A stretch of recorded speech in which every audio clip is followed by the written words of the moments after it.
push the button, Max. Because now we are recording. As I was saying last session of the day, everybody having a good camp so far? Oh, yeah? Okay. Well, fortunately, this is one of the first presentations I've done here that I have fewer slides than I have minutes. So hopefully I can actually get this done under time so we can get on with the social bit tonight. As the title said, this is about talking about structured SEO data. I'm Greg Monroe. Unlike a lot of people, I actually work for a company rather than an agency, SolarWinds, the MSP division.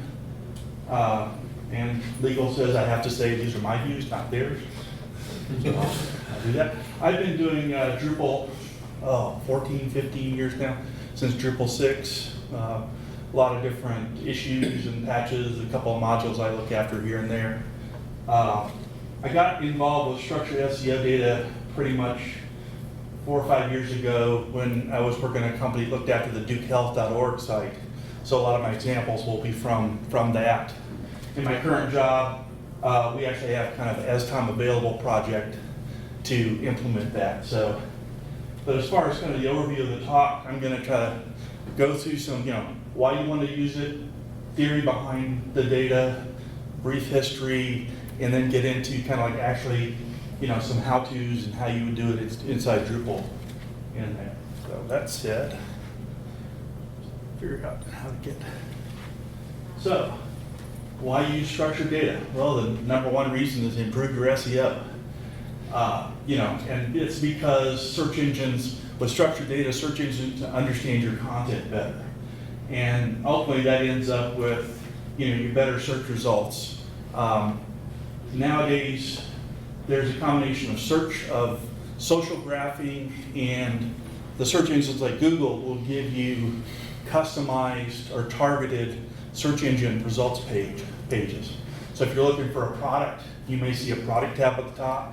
If you're looking for a company, you may see the company logo on the top. If you're looking for Neptune or something like that, you'll see, so basically, you've all seen it in Google. When you do your searches, you can get the layout will be slightly different. And a lot of that is coming from the fact that the sites they're using have structured data there. So I've listed all of those in there. And of course, the bottom line is really the most important one. Is you want higher click-through and better conversion if you're trying to sell something. So rather than just kind of put those words up there, I figured I would do some screenshots here. So if you talk about site information, Google will go through and try to figure out the major links on your site and show them to people. With the structured data, you can actually kind of influence that. If you don't like the way Google is laying it out, you can use structured data to try to influence what shows up there. And you'll see, it knows a lot about the Duke system. This is part of social graphing too, because I did this for my work in Morrisville. And look, this map with the Duke Health System clinics is centered on where I did the search from. So social graphing, Google knew where I was coming from and what I was searching for, and used that to give me my customized results page there. So knowledge graphs. Knowledge graphs are those things on the side that you see when you go searching for things. So this is an example where Duke has done a good job of putting structured data in there for their physicians. So Google knew where to get a picture of this physician, where she works, links to other things, reviews, puts the number of stars on the ratings up there. So that's an example of kind of what you're trying to get out of using structured data. And the same thing here is, it's kind of interesting if you look at, this is the Durham Highwire Brewing. They do a good job of structured data. I actually tried to do the Asheville Highwire Brewing because I figured we would be there last night. They come back with a blank on their knowledge graph. So somebody's doing a better job in Durham of structured data. So product panels. So if you're looking for like the best pizza in Asheville, you'll see pictures locations, you know, they know from the search is looking at Asheville. Same thing with like looking for like Samsung tablets here. You know, you'll notice that there's a little thing that says in store. So it knew that I was doing this from Morrisville, and the nearby Best Buy had this Samsung tablet in stock. All of that's coming from structured data in there. Once again, kind of pulling in that whole social graphing type of information. And I think finally is, you know, the rich snippets are, Google has actually downplayed that. You used to be able to get like an image in there, but I think they've stopped doing that. But, you know, a rich snippet is, well, the ratings would show up if you're looking for Dr. Barber and that's just in your normal search results. So you're actually getting something that might attract people to go to that site or go to your site because it's got the ratings there. The other thing is structured data also ties into social sharing. So, you know, if you've got blogs or stories or articles and you want them to be shared, if you have structured data there, you can do tweets like this and have the image that you want and more information about the tweet rather than, oh gee, I read this interesting article and a link in there. So, you know, Twitter, things like Twitter and Facebook will use the structured data to generate this stuff. So, how does this happen? Well, it's Google, so there's magic sauce that they're not going to tell anybody. And as I've been pointing out, social graphing, you know, they're also taking into account, you know, what they know about you from where you're searching for, what you've searched for in the past, and try to give you the right context-specific results that they think would be best for you in there. But the bottom line really is that they can't do this unless you can give them the information they're looking for in a structured manner to have it show up there. So, you know, you could have Dr. So-and-so, and here's their ratings, but Google may not be able to strip that out of the plain HTML text, which is where structured data comes in.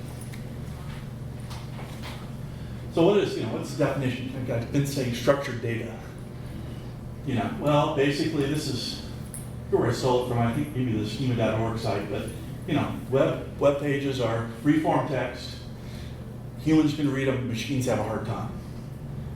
So what structured data does is supply rules that you can use in different ways to mark up information on your website so that the computer can understand that, oh, this is the person's name, this is the person's location, you know, this is an event, these are the times for the event, that sort of thing. That was actually one of the things I didn't point out on the Highwire, is they actually had events there. So the Highwire in Durham has various family events and things like that, and the knowledge bar actually could identify those events. So feel free to ask. So anyway, this is my quick and dirty fractured history of where structured data came. You know, in the very beginning, HTML and to some extent HTTP, you know, everybody was dealing with dial-up lines. So that's where the title and description and keyword came, because the people said, "Oh, it's slow. I want. You can go ask for the header information only, and decide whether or not you wanted to download the full page at very slow baud rates." For those of us who may remember those, I have done the internet on a 300 baud acoustic modem in the past. Not a fun thing. So anyway, and then we kind of got into what I call the Babel period. Everybody knew that it was hard for computers to understand, and they wanted to categorize things. And everybody was kind of looking at specific verticals, like RSS. How do I get blogs out? How do I syndicate content in there?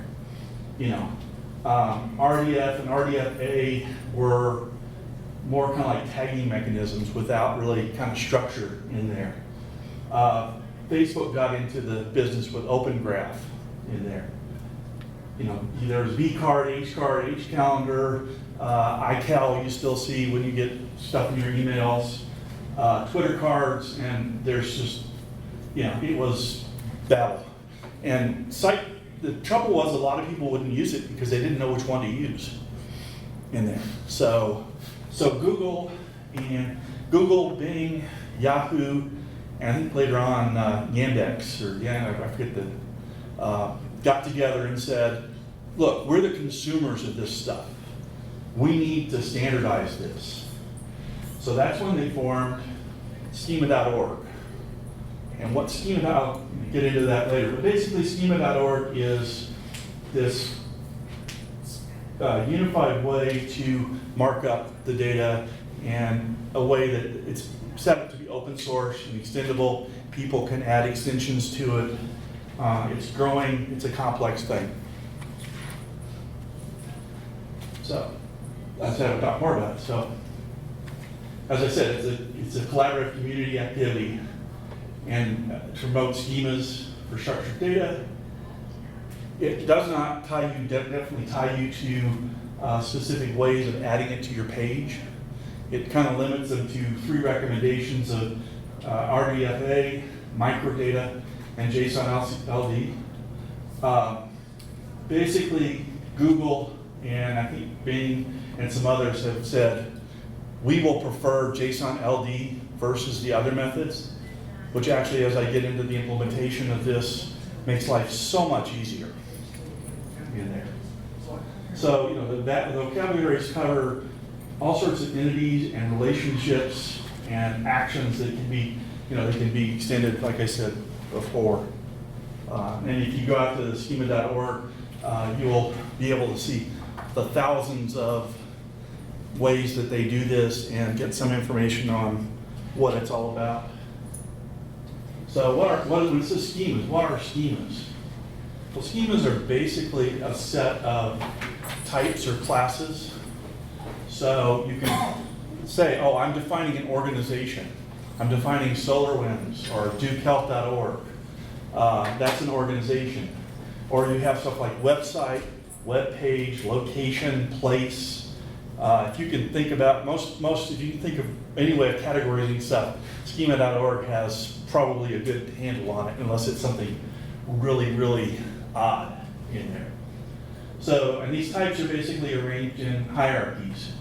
So everything comes from thing, which has some default stuff, and then there's like organization, and under organization you can have things like educational organization, corporation, local business, and there's more. There's literally hundreds of, if not thousands of these.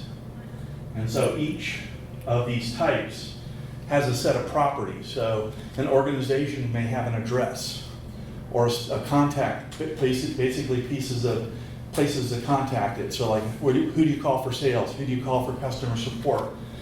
Who do you call for just general support in there? And I'm going to drill down into these here, but yeah, so like the organization has a name. And more importantly, they also inherit down. So, you know, a thing will have a name. I think the name is actually defined in thing. So that's like carried down through all the other stuff. So the words are confusing. Picture usually makes it a little easier here.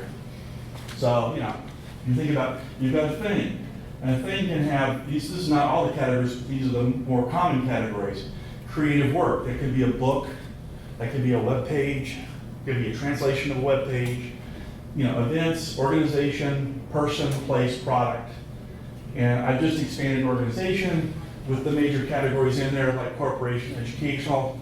They have a medical organization where they actually get down to like medical clinic, pharmacy, physician, and so forth. And you can kind of see from my examples with the Duke Health, you know, if they're pointing out a clinic, that clinic is actually defined as a medical clinic. Can a thing be more than one category? Yeah, actually, So you can be a medical clinic. So and And a pharmacy. And a And a pharmacy. Yeah, yeah. The classic example being an author can have many books, and a book can have many authors. Authors, yes. So, yeah, and it, you can, it's also kind of like a web, as I'll show, so you can kind of weave things back and forth in there. So, yeah, so if you get down to the properties here, kind of another way of thinking, another way that a class or a type can have multiple inheritances. So where it gets kind of confusing because there are extensions. So there's the basic schema.org. They designed it so that people could come along and say, well, I'm in food industry and I want to add a whole bunch of keywords that are applicable to my industry that nobody else uses. Or I think it should be rearranged slightly different. So if you look at the top up here in very small type in there, you can see that physician can be under medical, local business, or physician can be under a medical organization, or physician can be under a place in there. And what kind of makes it confusing, it's not like your standard object-oriented class. It actually, the physician actually gets all properties from all of its parents, regardless of where they are. So you can see, can't quite see this here, but properties from location or local business here, properties from place there. So that's actually pulling in different things. So it can be, it can kind of be confusing. Part of the art of schema.org that I can't cover in this amount of time is understanding kind of what each of these little properties mean. So fortunately for most of them, you don't need to worry about them. Is this something you're selecting when it's pulling from the other ones, or is it inherently pulling everything? So basically, these are just a list of the properties you can put on your page in there. So you're not really pulling anything. You're coming in and saying, oh, I need to define this person works at this location in there. So there'll be a property that lets you point it back. I've got a kind of another example. Let me go a few slides ahead and maybe that'll clarify it. There are some of the properties that are kind of recommended from Google to use, and some of them are like optional, so you don't have to use them. Yeah. But if you use it use that structured data testing tool, it will say, oh, you're missing this property, please go ahead and add it there to your website. Yeah, and that's part of the magic sauce. So whatever you publish to your website is whatever you select. Yes. It is. And that's part of the magic sauce is kind of like, you could be very, very specific, but there's no guarantee that Google or any of the search engines are actually using that specific thing in there. Usually the major things are the place, location, and stuff. So anyway, before I gotta get into the how do you kind of do stuff, how do you get that schema information? So you've got these types. You're going to go and say, okay, I want to name this location. I want to put an address on this location. How do I do that? Well, schema gives you three choices. Microdata.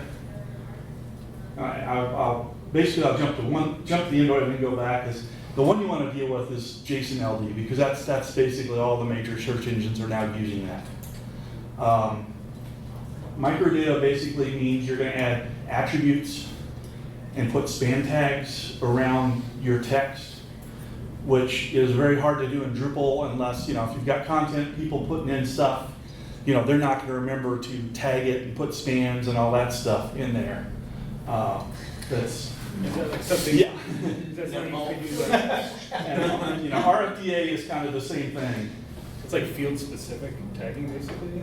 Well, what they're trying to do is basically take the human readable text. And so like where you would have like the name of, Dr. Fu, you should put a span around it that says item type equals name.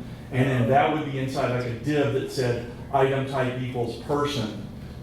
Or, I forget, it was item type and then item property or something. I forget. Sounds like a mess. That's why I'm saying, that's why I jumped to the end here. What you want to worry about is the JSON-LD. And I think if I remember right. Okay, so JSON-LD basically says, okay, we're going to separate schema.org information from the human, what your content people put in. So it is basically, it will show up on your page as a script to type equals application LD JSON in there. And you can see the format there is, the context is schema.org. The at graph is where it actually starts dealing with stuff. And like Google and Bing and Yahoo are actually pulling this Yes, right now. in fact, if you look up Google structured data, on Google structured data page, it says JSON-LD is the preferred method. That will override anything you've got in microdata or RFDA. What about like Facebook and Twitter? Do they care about this stuff? To some extent, but actually that's what I'm going to talk about that in an example there is that, this is the end-all be-all, but Open Graph still has a strong impact. So I'm going to circle back around to Open Graph here, which is what really works with Facebook and Twitter in there. So you can kind of see this is what we do to define our SolarWinds site. Same as stuff. Basically, these are the things that let you, on your knowledge graph, have the Twitter, the Facebook, your links to your different social channels show up on the knowledge graph there, in there. Logo type, the logo, address. I've actually cut some of the stuff out to make this fit in there, but you kind of get the feel. And if you're not a programmer, don't get scared of this because ultimately we'll get into the Metatag and the Schema Metatag module, which does this for you. So anyway, the other part that is took me a while to figure out, and figure out to throw it in there, is you can actually link what's called node identifiers. So you have an organization, you have a website, you have a translation of the website here. So you can create an organization, and one of the things you can put in that JSON is the @ID. And this is a URI. This is basically, this can be anything. It just has to be unique. It doesn't really represent a web page. It just represents something that search engines can go, if I reference this URI, I know to link it to this schema.net class information. So that organization JSON had this ID in there. So, there's the concept of a website here, and the website has a publisher. Well, you could go and say type organization and repeat all the stuff that you put into your organization schema, or by linking it to the myorg.numbersite.org, the web search engines will say, oh, okay, I know you gave me this information. You're giving me information about the website. Oh, I know to link this. It's kind of like a reference. It's like a reference field in Drupal in there. So and you can see the other thing here in terms of, this is our German translation of the site. It's marked as a translation of the work of our default English site in there. And I will say that the language stuff is in the dev version of the Schema Metatags. There is a patch. Patch was submitted. I was the one that submitted the patch to support foreign languages with the Schema Metatag. So it hasn't quite made it into the production, but it is there. So let's take a quick case study. How would you got all these objects and, trying to figure out how do I map that to my site structure here. So kind of a quick case study here is, so take the Duke Health site. And disclaimers here, Duke Health actually is actually a progressive site. It was built on Drupal 7. So we actually ended up using microdata because JSON-LD wasn't popular at that time. But all of these concepts still work in there. So you've got the home page. Well, the home page is where you want to put things like your organization and your website and your links to your other translations. It may also be where you want to put your, you can use a thing called item list with navigation items to kind of try to impact what people see on the site. When you get the site block where it shows the popular links, That's one way to do that. Unfortunately, that was one thing I had to do in code because it doesn't support. Actually, I should say the module supports it, but it does not support multi-language sites. So anyway, so homepage. You don't want. A lot of people think you should replicate like organization and website on every page, and Drupal or Google actually frowns upon that. It wants it to be on pages that make sense, like the home page, your about page, about your company page, that sort of thing. So, we have doctor pages. So the doctor pages use the physician, and the aggregate rating is a way that basically those star ratings in there. I didn't research it too much, but I do know that Google is requiring to some extent that you validate those ratings. You can't just put ratings on there. So I know Duke uses a rating service, and I forget how we ended up aggregating that back to basically pointing it back to this is a rating, and it comes from this rating service, which would give it more impact, and Google's more likely to use it. So you can kind of see the things there. The hospital pages are that. Event pages have events and places, and we get back to the question about schema in Facebook. Well, for the blog articles, they say they use it, but nothing beats using OG because that's just the way it's been for 10 years now. So I highly suggest if you have something that's like a blog or something like that, that you use the OG information there. So you can kind of see how, look at your pages where you might want to have information. This could be product pages. This could be a lot of other different things in there. So I should also point out, I think I missed it, is that, for instance, the Highwire Brewery had hours. So if you look at the actual organization or local business type things, there are fields that you can specify when they're open, all sorts of things like that. So if you're actually promoting a specific business, not a corporation, you can actually drill down that far. So structured data in Drupal. Metatag was schema.org Metatag, and for the win. I say that because back in Drupal 7, there was about 4 or 5 different competing standards. Most of them have been absorbed into the Metatag project in here. And then there's a separate schema_metatag project that deals with the schema part of stuff. So, don't go wandering off in any other things. I think whatever else is out there is going to be disappearing, in my opinion. So, it does support, the schema metatag supports most of the structured data standards, probably more than you'd ever, including schema.org. Metatag itself has modules you can turn on for things like the Dublin schema, Dublin Core, which is actually a librarian thing for tagging books and all of that. Yet another standard that I had to deal with at one point. Anyway, global defaults. So basically, you end up setting up with global defaults, and then you can drill down to actually having what you want to say on a specific content type, or even down to, I have this entity, and the marketers want to have something totally different. So let me set the metadata for that particular page in there.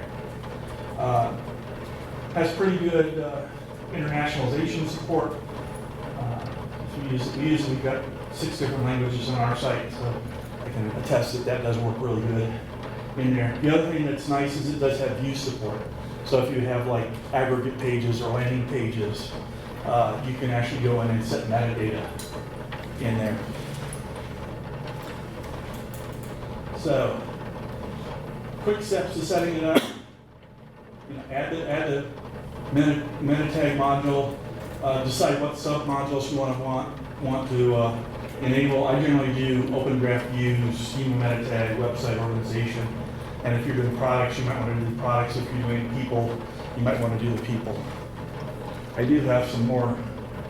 And once you do that, You guys can read the verbiage in there because I actually will expand on that with pretty pictures in here. So once you've got meta tags set up, you go to like admin, config, structured, search and metadata. I think it's the search tab, and then there's a meta tags in there. And thanks to Nerdstein and the Simply Try Me, this is the default what you see here. So you can see you've got, I can set things at global level. If I can set things at the front page level, all the way down to just the major things here. And then at the top there, you can say add default, just add default meta tags here. That will open up this, where basically you can drop down and select different entity types. So for instance, if you had blog entries and you want to set different defaults for blogs than you do for your default site, you could do the type and select article or blog post or whatever you're using for your blog entries. And then these will expand down that you can actually set what your defaults might be for that. And I'll drill down into that. So, once you do the editing, these are kind of recommended defaults that I do. And by the way, this deck should be out on SlideShare. So probably if you search for CG Monroe SlideShare structured data, you'll be able to find it. And I've got that on the end of the slide too. Basically canonical URL. That's something that's often overlooked. Is you get into a lot of trouble with Google if you have the same pages that have different content, but the same canonical URL. So that's kind of good to have that set in there so that every page should have a different URL in there, and Google won't ding you for that. Title, that's usually a good thing to do in there. There's a whole bunch of others, but this is, like I said, this is when you get down to the content. Well, I want to set the description and the title here. And I should point out, when I'm talking about these right now, these are the old style HTML meta title equals, or meta value, meta type equals title, value equals whatever. So we're not really into schema.org yet. So going back to the OG, old school is pretty good here. So we have a content type called blog post. And here we've gone into much more detail here. So, these are the standard HTML tags. And then we get into the OG tags. Like things that are useful are the OG secure URL here. You actually can use the Drupal tags in here. And as I said, so, on the node, there's a field featured image, which the blog content producer puts up there. And I'm actually saying I want to use, there's some recommended maximum sizes that you want to pass off to Facebook and stuff like that. So we have an image style called half page, which fits those guidelines. So this is actually using an image style to get there. And then you can actually do tags. So if you're like, there are things like what's the height image width and what's the height. You do like colon height. For the URL, it's like colon URL in there. So are you creating those image styles specifically for like Facebook or for? Well, we actually have like a 3/4. We did some generic ones, but you can, it's just an image style. You can decide how to do it yourself. And our half size happened to be pretty close to what they recommended, so why create a new image style? Unless you need to. Yeah. So, quick aside to like the tags here. So on all of these setting pages, there's a browse for available tokens. It will open up the available tokens here. And in this case, I kind of drilled down to node. And so you can kind of, at least, it's not so much, how the devil did he figure out to use node dot whatever? You can actually go in here and one trick is select the field you want it to go into first, and then go, and then you can click on it and it will put it into the that. And I will give a shout out that Drupal 8 node tags, or Drupal 8 tags, are much more structured than Drupal 7 tags. Were kind of a Wild West, and they were like depending on what you were looking at, there were like 5 different variations of the same thing. They have standardized that. So, now let's get down to how you would do the schema.org stuff on your front page in this example. So, this is in the global front page settings. I clicked edit. And when you click edit, you'll see you can set basic tags, advanced, open, graph, and if you expand those, you'll see more fields than you ever care to deal with. So, you know, basic tags and open graph are kind of and then schema are the same things there. So within schema.org, each module that you load in there, like there's a schema.org organization, a schema.website, you will get a section for each of those types or classes. And I actually go on for like 3 pages with this form. But you can see things like, I can select an additional type. It's an organization, it's a corporation. I could select educational institute, which, you know, basically clicking the drop down. You can put in the ID here. One little aside that you may notice is I had to write up some custom tags, mainly because we use internationalization. Because if you use like any of the base tags, you'll always get the English version. And if you do base/current language, then your default language gets messed up because it shows up as, you know, /en/products as opposed to /products. So, you know, I keep thinking I should put that in as a either module or a. But anyway, but you know, worst case with stuff like that, you can even just type it in and do it separately on each language version. So ID, name, same as is what came out with that JSON in there, URL, telephone. All of that's fairly straightforward. What gets to be not so straightforward is the types allow enumeration. So basically that means I can have a tag like contact point. So that's the contact point property of the organization. And you can have multiple contact points. So what the schema.metatag people came up with is, if you want to put multiple things in, you select pivot. And then for each of the fields, you'll see phone number, can't really see very well, phone number, comma, phone number, comma, phone number, comma in there. And in our case, we have sales, tech support. And then it gets down to here because we have different numbers depending on whether you're EMA, Asian Pacific, Americas, as to what number. You know, we have European support numbers, and that gives us a chance at least putting those numbers out as contacts. And most people. I'm just making sure I got this, but you have the same number of phone numbers as type and name. So Yes. And it works just like they're taking and exploding it based on commas. yeah. Okay.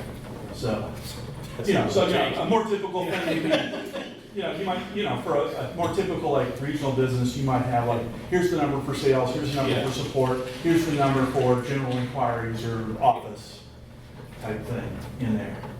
So that's the one kind of thing. And the rest of the stuff is pretty much just things you could do, but we opted not to do here. So you can put your geo coordinates in there and country, and you can go crazy with schema.org. The organization has like 120 different properties on it. Fortunately, with the Metatag schema, they have filtered out a lot of the ones that people don't really care about. So, and this is actually kind of the last one. I said 3 screens, so this is kind of like the last of it. You put your logo in there with height and width, and your postal address in there, and then there's some stuff like you can be a member of, so you could potentially, we're SolarWinds MSP. Technically, we probably should say we're a member of SolarWinds, because they're our parent company, which is, well, we're part of one company, we're also SolarWinds employees, but legally we're a separate division. If you can parse that, you're a better warrior than I am. So these are all the fields for the organization, right, that you're showing? Right. So will those, will the JSON-LD with all of these fields be outputted in like every single page of your Drupal? Well, now in this, because I started off, I'm actually went in the global defaults. Mhm.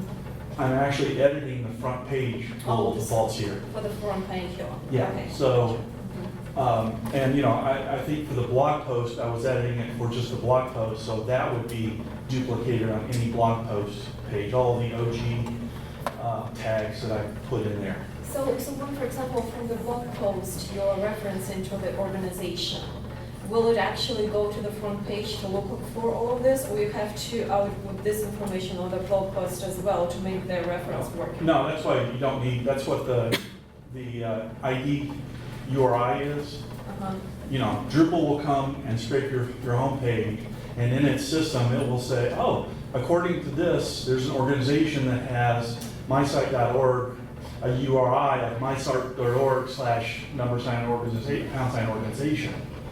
So it has it stored Somewhere on somewhere here. in there. So it's kind of like a taxonomy type thing where, you know, if you know that in Drupal, it's like, okay, I've got that defined. I don't need to redefine it. All I need to do is use that ID to point it back to the web. And Google and the web search engines will marry it. So that part was a little bit confusing to me. So you've got like Duke Health, and you've got the clinicians group, and you've got the pharmacy, you've got all these things that almost exist with pages that have their own screens. You just attach the URI to that. It's that. Yeah, group. where you say like, here's a publisher, so get the website, the publisher is, this is the ID to the organization. And then you kind of trust the magic sauce to Yeah. connect these things to And, the, you know, supposedly it'll work even if your organization is like, you know, on a different domain, it will do the linkage for you. What if someone else, I don't know, like some other department at Duke uses the same ID, what will happen? I mean, because technically they could, Yeah. right? They can put whatever they want in there. And if there's no like enough governance, you know, that is happening. Yeah, I don't know, there. that would be kind of the magic sauce type thing. I think they do. have you found a way to, I mean, you just test it? and see how it Uh, works? Is well, there a way not that you across can look sites. Make sure they're. Anyway, okay, let me run out of Yeah, time, sorry. so we get to this. But, yeah, the other place you can go is, you can actually go down and say, oh, if I want to have a custom information for a specific entity, so like our product description pages, every single product manager wants to have their own little special sauce in SEO there. What you do is you go into the content type that you want, you add a new field, select meta tags, just label it meta tags in there. And then once you do that with a content type, you'll basically, when you're editing, this is actually the edit bar of editing a node here. You'll see that you do have a meta tags drop down. One little gotcha here is that this adds a whole bunch of form fields to your edit tag, so only use the parts that you really want and where you really want it, because otherwise you can slow down the editing of the site a little bit, because it has to load and process all of those form fields that get added in there. And I didn't go into it, there's actually a settings version on the major tags that you can go through and say, oh, on blog posts or whatever, only use this information. There's ways to kind of filter it down, but that's to be determined by the student at a future point. Our left to the designs, what's the classic, I won't show you how to do it, you can figure it out yourself. Views, just a quick point, is if you have views meta tags, you'll notice in the center column of page settings and stuff, there is a meta tag option down here. And you can actually set default view, the views defaults, or in this case, most views we end up overriding them and putting in custom, you know, so like we've got a view that does press releases, and so we have meta information that is specific to that. And we're on the, so you said, how do you test this? There is no, as far as I know, there's no way to test it kind of like across an organization.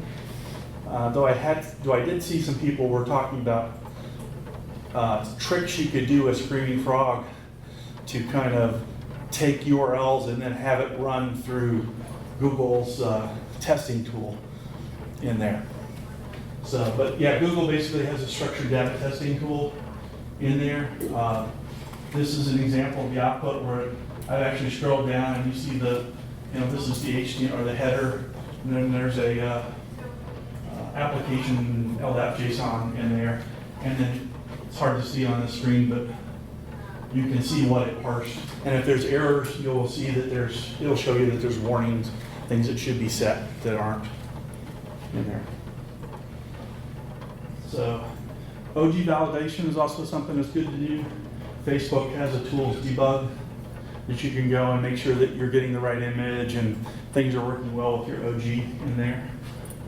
The other thing that's kind of nice about this is if somebody ever changes a log image and they're complaining that it's not showing it, Facebook uses its own caching for images.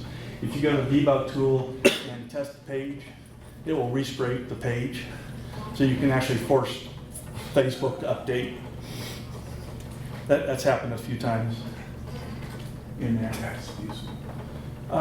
Ending with some things, like I said, I mentioned that it has a lot of edit phone that I think I mentioned also that the translation language properties are in dev but not in production. There's the issue that has the patch in there if you want to apply it that way. And I also talked about don't overuse organization and stuff like that.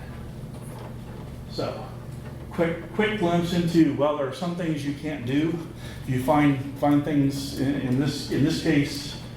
We wanted to have navigational items in schema.org that were language specific, and it was hard to do through the schema.org modules. So the basic thing is you're gonna implement the page attachments alter in your theme or wherever you want to do that, and then you're going to add to the parameter to that is the attachments, and you basically just add into the HTML header, a custom tag.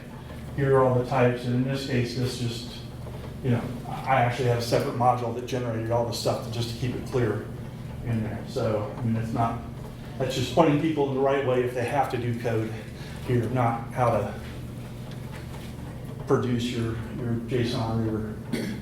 So, yeah. Well, it was a little hard. Questions? So, question about how this works in, say, an aggregated view with like a list, right? So we have a lot of events, right, with a location and that kind of information. So if we have an aggregated list, would this be something that would be put at output at the kind of microdata level per like item in the list, or would it always I think, I know for at Duke, we had this conversation. Basically, the end result is it's being used by a crawler. Okay. So the crawler is going to go to the main page. So on the main page, you put the event information in there, and you're covered. Yeah, don't worry about the aggregated tags. Yeah. Because it'll find it. Yeah. I have one more question. I looked on schema.org and Drupal's mentioned, but WordPress is not. I thought that was weird. Is WordPress also on board or engaged in schema.org? I mean. There is a plugin for WordPress that will do pretty much similar things, yeah. Yeah, I mean, it's WordPress, there's probably a plugin. Yeah. If it's not from WordPress, it's from somebody else. Yeah.